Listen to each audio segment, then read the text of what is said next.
साज संगत जी, प्रेम से कहना धन निरंकार जी। एक नई साखी के साथ स्वागत है आप सभी का आपके ही अपने चैनल पर। आज की साखी का विषय है कि हम जितना दूसरों से दबते हैं लोग हमें उतना ही दबाते हैं। कभी भी किसी की गलत बात को या अन्याय को बर्दाश्त ना करें। चलिए सुनते हैं आज की ये साखी। साज संगत जी, सरोज जी के 2 बेटे और 1 बेटी थी। सरोज जी के तीनों बच्चों की शादियां हो चुकी थी। उनका बड़ा बेटा निशांत, पत्नी मधु और अपनी एक बेटी के साथ घर के ऊपर वाले हिस्से में अलग रहता था और नीचे वाले हिस्से में सरोज जी का छोटा बेटा राजीव, पत्नी ज्योति और माता पिता के साथ में रहता था। राजीव और ज्योति का 3 महीने का बेटा था। सरोज जी की बेटी रोशनी की शादी दूसरे शहर में हुई थी। उसके पास 2 बच्चे थे, एक बेटा और एक बेटी। अब सरोज जी अपनी छोटी बहू ज्योति को ज़्यादा पसंद नहीं करती थी क्योंकि ज्योति का मायका थोड़ा गरीब था। इसीलिए वो बेचारी अपने मायके से ज़्यादा उपहार नहीं लेकर आ पाती थी। एक दिन की बात है कि ज्योति घर के काम में लगी थी। ज्योति का बेटा रोए जा रहा था। ज्योति ने पहले आकर अपने बेटे को देखा कि ये रो रहा है। ज्योति को लगा कि इसे भूख लगी है। जल्दी से काम निपटाकर ज्योति आई और वो अपने बेटे को दूध पिलाने लगी। तभी ज्योति के मोबाइल पर कोई फ़ोन आया। उसने फ़ोन उठाया।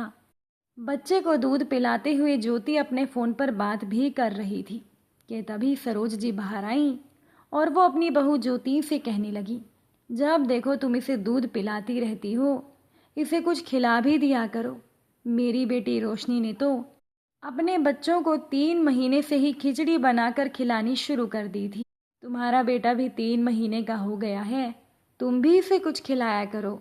तुम जब देखो इसे दूध पिलाती रहती हो, लेकिन तुम क्यों इसे कुछ खिलाओगी? तुम्हें तो मोबाइल चलाने से फुर्सत ही नहीं है। बच्चे को कुछ खिलाने में समय लगता है, इसीलिए जब देखो बच्चे को दूध पिलाती रहती हो। ये सुनकर ज्योति बोल पड़ी, माँ जी, अभी मेरा बेटा केवल 3 महीने का है, मैं इसे कोई ठोस आहार नहीं दे सकती, डॉक्टर मना करते हैं। और रही मोबाइल चलाने की बात, तो मेरे पास एक ज़रूरी फ़ोन आ गया था। साथ संगत जी, सरोज जी ज्योति को बात बात पर टोकती रहती थी और ज्योति की तुलना वो अपनी बेटी रोशनी से किया करती थी। जब देखो ज्योति को मिसाल देती थी और उसके फ़ोन चलाने से तो सरोज जी को बहुत ही नफ़रत थी। ज्योति जो कब से बर्दाश्त कर रही थी, आज उससे रहा नहीं गया और उसने भी सास को पलट कर जवाब दे ही दिया, वो भी थोड़ा तेज़ आवाज़ में। और जवाब देकर ज्योति अपने कमरे में चली गई। बस यही बात सरोज जी को चुभ गई और वो गुस्से से बिफर गई और चिल्लाते हुए बोली, तुम्हारी हिम्मत कैसे हुई मुझे जवाब देने की? और मुझसे ऊंची आवाज़ में बात करने के क्या यही संस्कार तुम्हें तुम्हारे माता पिता ने दिए हैं? और मैंने क्या गलत कहा? जब देखो मोबाइल चलाती रहती हो।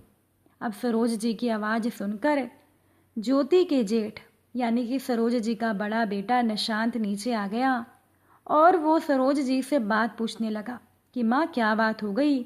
इतना ज़ोर से क्यों चिल्ला रही हो? अब निशांत की बात सुनकर सरोज जी ज्योति की बात को बढ़ा चढ़ा कर बताने लगी और कहने लगी कि जब देखो ये मोबाइल चलाती है, ना जाने इसके पास किस किस का फ़ोन आता है। मोबाइल की वजह से ना तो बच्चे को ढंग से देखती है और ना ही कोई काम करती है। आज तो इसने हद ही कर दी, मुझसे चिल्लाकर बहस कर रही है। अपनी माँ की बात सुनकर निशांत को भी गुस्सा आ गया। निशांत भी बोलने लगा, इसकी हिम्मत कैसे हुई कि ये आपसे ज़ोर से बोले? और अगर ये मोबाइल ही चलाती रहती है तो आप इससे इसका मोबाइल छीन कर रख लो, ना होगा मोबाइल ना ये चलाएगी। साथ संगत जी, अब ज्योति का पति राजीव जो रात का खाना खाकर अपने पिता के साथ बाहर टहल रहा था, आवाज़ सुनकर वो भी अंदर आ गया और बोला, भैया क्या बात हो गई जो इतना शोर हो रहा है? ये सुनकर निशांत बोल पड़ा, सारी बात पूछो अपनी पत्नी से। और जो कुछ भी सरोज जी ने निशांत को बताया था, निशांत ने वो सारी बात अपने छोटे भाई राजीव को बता दी और कहने लगा, राजीव, तुम्हें अपनी पत्नी को इतना सर पर नहीं चढ़ाना चाहिए। जब देखो फ़ोन चलाती रहती है, कोई काम भी ढंग से नहीं करती और करेगी भी कैसे, क्योंकि उसे तो फ़ोन पर कहानियाँ लिखने से समय ही नहीं मिलता। कहानियाँ लिखती है। ये सुनकर सरोज जी एकदम से चौंक कर बोली कि ये क्या कह रहे हो? तभी निशांत बोला, हाँ माँ, ज्योति फ़ोन पर कहानियाँ लिखती है। तभी राजीव ने ज्योति को आवाज़ लगाते हुए कहा, बाहर आओ। ज्योति बाहर आई और उसने कहा, कहिए क्या बात हो गई। राजीव ने कहा, ज्योति माँ जो कह रही है क्या वो सही है? ये सुनकर ज्योति बोली, राजीव ये पूछो माँ क्या क्या नहीं कह रही, और साथ में जेठ जी से भी पूछो। राजीव ने कहा, तुम्हारा क्या मतलब है, साफ साफ बताओ। जो मैंने तुमसे पूछा है पहले उसका जवाब दो। अब ये सुनकर ज्योति बोली, मतलब ये है कि माँ जी मेरे जेठ जी को ये कह रही है कि मैं मोबाइल चलाती रहती हूँ, बच्चे का ध्यान भी नहीं रखती और काम भी अच्छे से नहीं करती, तो इनसे पूछिए कि घर का काम और कौन करता है। माँ जी तो खाना खाकर अपने जूठे बर्तन भी वहीं छोड़ देती हैं, और ये मुझसे कह रही हैं कि मैं घर का काम नहीं करती, फ़ोन में लगी रहती हूँ। और जेठ जी भी कह रहे हैं कि मैं काम नहीं करती तो मुझसे फ़ोन छीन लेना चाहिए। आप ही बताइए कि मैं कहानियाँ लिखती हूँ तो इसमें क्या बुराई है, और जेठ जी को क्या अधिकार है कि वो मेरी प्राइवेसी पर, मेरी निजी ज़िंदगी पर सवाल उठाएं या फिर मेरे मान सम्मान को ठेस पहुँचाएं। अरे मैं तो इनकी इतनी इज्जत करती हूँ, इन्हें बड़े भैया कहते हुए नहीं थकती, और ये देखो आज मेरे बारे में क्या बोल रही हैं। मैं चाहती तो इन्हें जवाब दे देती, लेकिन ये फिर भी आपको बढ़ा चढ़ाकर बात बता रही हैं। इसीलिए मैंने अपने आप को शांत रखा हुआ था कि आपके आने पर ही मैं इन्हें जवाब दूंगी। ज्योति की बात सुनकर सरोज जी और उनका बड़ा बेटा निशांत दोनों चुप हो गए। निशांत को नहीं पता था कि ज्योति कभी उसे पलटकर जवाब देगी। जो ज्योति कभी उनके सामने बोलती भी नहीं थी, वो अब अपने जेठ को भी जवाब दे रही थी। लेकिन कहते हैं ना कि इज्जत करनी और करवानी इंसान के खुद के हाथ में होती है। अब वो ये चीज़ तो भूल गए थे जो ज्योति ने उन्हें याद दिलवा दी।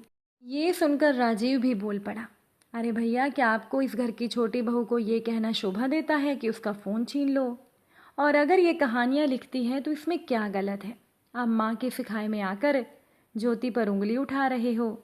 आप भूल गए क्या, जब माँ की और भाभी की लड़ाई होती थी तब सबसे ज़्यादा आप ही माँ के अंदर कमी निकालते थे और भाभी की साइड लेते थे। और भाभी भी तो अपनी सहेलियों को कहानियाँ ही सुनाती हैं।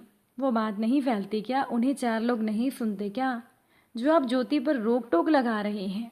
राजीव ने कहा, भैया जब माँ आपको बता रही थी तब आपको कहना चाहिए था कि ये सास बहू के बीच की बात है, आप दोनों ही सुलझाएं। लेकिन आप तो ज्योति को गलत ठहराने लगे। आपको सोचना चाहिए था कि ये आपकी कितनी इज्जत करती है। आप उसके बारे में जब ऐसा कहेंगे तो इसकी नज़रों में आपका क्या मान सम्मान रह जाएगा। राजीव के समझाने पर निशांत को समझ आया कि वो बहुत बड़ी गलती कर चुका है। इतनी बात सुनकर सरोज जी ने अपने छोटे बेटे राजीव को डांटते हुए कहा, तुम्हें शर्म नहीं आती? तुम बड़ों को गलत ठहरा रहे हो। कल की आई लड़की के लिए तुम माता पिता और भाई को पाठ पढ़ा रहे हो। राजीव बोल पड़ा, माँ मैं किसी को गलत या सही नहीं ठहरा रहा, बल्कि जो बात सही है वो समझा रहा हूँ। अब समझना या ना समझना ये आपके ऊपर है। निशांत को राजीव और ज्योति की बात सुनकर अपनी गलती का एहसास हो गया था। इसलिए निशांत ने तो ज्योति से माफ़ी मांग ली और कहने लगा, तुम सही कह रही हो, मुझे किसी की निजी ज़िंदगी पर रोक टोक करने का कोई हक नहीं। माँ की आदत मैं पहले ही जानता हूँ, मैं जाने कैसे फिर भी ये गलती कर बैठा। हो सके तो मुझे माफ़ करना। माफ़ करने का दिल बहुत बड़ा होता है। तुम मुझे बड़े भैया कहती हो ना, अपना बड़ा भाई समझकर मुझे माफ़ कर दो। अब ये सुनकर ज्योति बोल पड़ी, ठीक है भैया, लेकिन ये आखिरी बार है।